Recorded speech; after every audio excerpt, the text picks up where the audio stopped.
भी सूखी है व्यवहार गिरी पर्वत का भेलवा डोल जलाशय, पर्यावरण के लिए चिंता का विषय। जल स्रोत के सूखे रहने से गर्म कुंड की धाराएं फिर हो सकती है कम।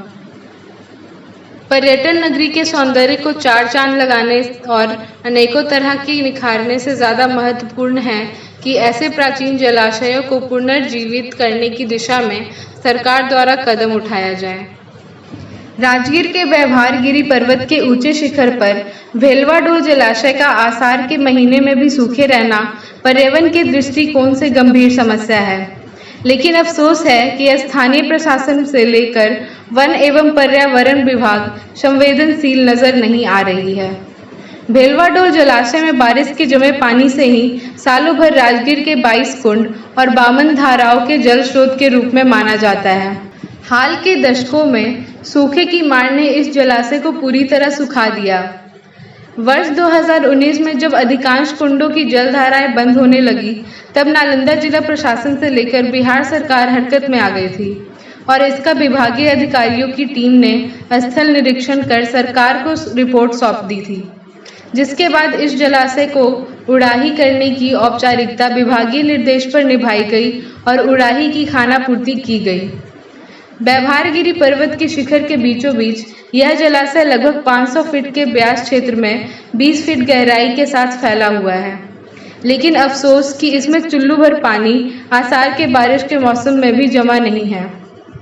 प्राचीन मगध के चक्रवर्ती सम्राट राजा जरासंध इसी भेलवा डोल जलाशय में स्नान के उपरांत सिद्धनाथ मंदिर में पूजा अर्चना किया करते थे, लेकिन आज इस जलाशय में पानी की बूंदें भी मैसर नहीं है। राजगीर के पर्यटक सहयोगी दशरथ कुमार, सेवानिवृत्त शिक्षक धीरेन्द्र कुमार उर्फ Munnu sir, tourist guide Amit Prakash सहित राजगीर के पर्यावरणविदों ने चिंता व्यक्त करते हुए सरकार से इसे गंभीरता से लेने की मांग की है। भेलवा डोल के बारे में समस्या है कि यह बहुत प्रकृति के सौंदर्य तालाब है। बहुत बड़ा तालाब तो नहीं है, करीब करीब 5 एकड़ का है तालाब, और वह तालाब अब प्रायः बरसात में भी सूखा रहता है, क्योंकि उसमें गाद भरा हुआ है और गाद का खनाई होता है, लेकिन खाना पूर्ति होता है। प्रशासन ध्यान नहीं देते हैं, बढ़िया से खनाते नहीं हैं। खनाई तो थोड़ा थोड़ा कभी बार हुआ खुदाई, और उसमें पानी रहने से कुंड में भी भरपूर पानी आता है। सभी यहाँ 52 कुंड है, उसमें से 26 कुंड में पानी उसमें से जो स्रोत है पहाड़ से उसमें से आता है, और जीव जंतु पीने के लिए भी वहाँ पानी कई महीनों तक पानी रहने से सुलभ होता है। क्योंकि बहुत पहले हम देखे करते थे कि पानी वहाँ गर्मी में भी रहा करता था, लेकिन अभी है जो कि जाड़ा और गर्मी में भी पानी वहाँ नहीं रहता। बरसात में भी इस साल पानी अभी तक उसमें नहीं हुआ है, जबकि पानी इस साल बारिश हुई है तो भी। सरकार से क्या चाहते हैं आप? सरकार से चाहते हैं कि उसका अविलंब ध्यान देते हुए राजगीर वासियों के लिए या कुंड के सौंदर्यीकरण या पानी के देखते हुए जीव जंतु को पानी पीने के लिए सुलभ हो, तो इसके लिए उसका खुदाई अच्छे तरीक़ा से करा दिया जाए तो बहुत अच्छी बात है। क्या नाम हुआ आपका? धीरेन्द्र कुमार जी।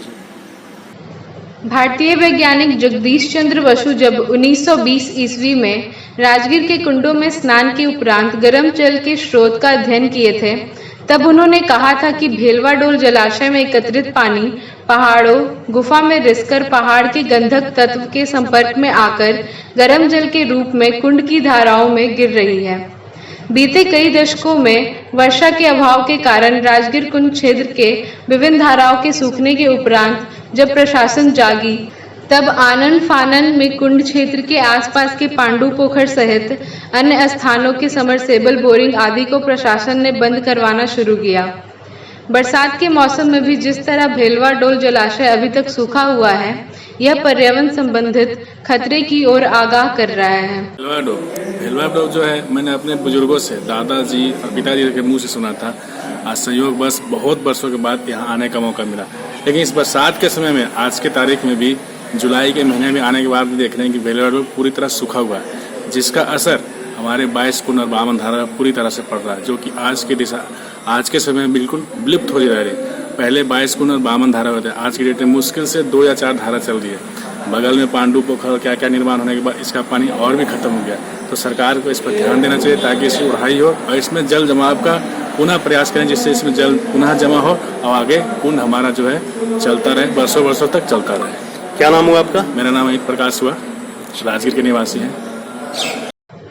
बिहार सरकार के पर्यावरण संरक्षण की दिशा में लाया गया जल जीवन हरियाली प्रोजेक्ट से इस जलाशय की संरचना को अनुकूल बनाने की आवश्यकता है ताकि बरसात का पानी इस जलाशय में सालों भर एकत्रित रहे और राजगीर कुंड क्षेत्र की जलधाराएं यथातथ चलती रहे।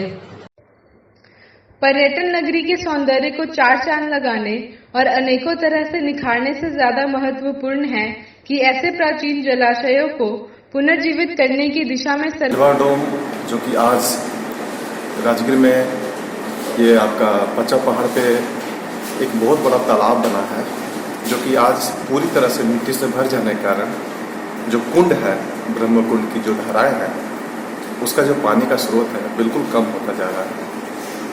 और आने वाले समय में मुझे नहीं लगता कि ये कुंड इस तरह से इसकी धाराएं गिरती रहेंगी।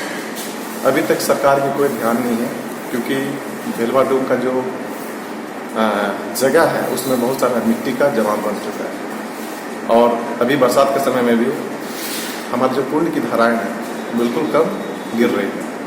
पर्यावरण के दृष्टिकोण से भी देखा जा रहा है कि अगर इस तरह से हुआ तो हमारा राजगीर का जो छवि है, राजगीर का जो नाम है, वो धीरे धीरे विलुप्त हो जाएगा। क्योंकि जो लोग बाहर से लोग आते हैं दर्शन घूमने के लिए, राजगीर कुंड जरूर आते हैं स्नान के लिए। अगर सरकार इस तरह से आँख बंद करके रहेगी तो वो दिन दूर नहीं है जब हमारे राजगीर कुंड का पानी सूख जाएगा। हमें बहुत ही इस पर ध्यान देना होगा और इसकी मिट्टी को कटाई जिसके कारण पानी जमा नहीं हो पा रहा है भेलवा डैम में, वो बहुत ज़रूरी है। अतः हम लोग यही चाहेंगे कि सरकार इस पर ध्यान दे और इसका जल्दी से उहाई किया जाए। क्या नाम हुआ आपका? मेरा नाम दशरथ हुआ और मैं टूरिस्ट रेस्टर हूँ। और राजगीर में बहुत सारे पर्यटक आते हैं और बहुत सारे ऐसे कारण भी हो सकते हैं जो कि वहाँ तक आज पहुँच नहीं पाते हैं। आज मुझे मौका मिला वहाँ जाने का, मैंने देखा कि ये बहुत बड़ा चिंता का विषय है।